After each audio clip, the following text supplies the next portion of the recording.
దేవుని స్వరూపం ఎలా ఉంటుంది? మనం ఊహించలేనట్టు ఉంటుంది, మనం కొలవలేనట్టు ఉంటుంది, మనం భరించలేనట్టు ఉంటుంది, మనం సహించలేనట్టు ఉంటుంది. అందుకే ఆయన గురించి రాయబడిన మాట ఏంటంటే సమీపింపరాని తేజస్సు. ఆయన నీ దగ్గరకు వచ్చినా నీకే ప్రాబ్లం, నువ్వు ఆయన దగ్గరికి వెళ్ళినా నీకే ప్రాబ్లం.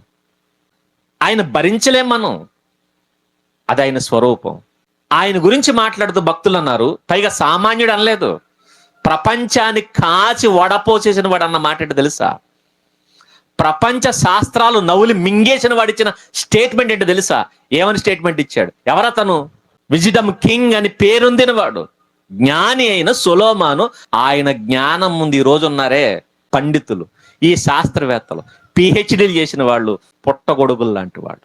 అలాంటి మహావృక్షం చెప్పిన మాట ఏంటో తెలుసా?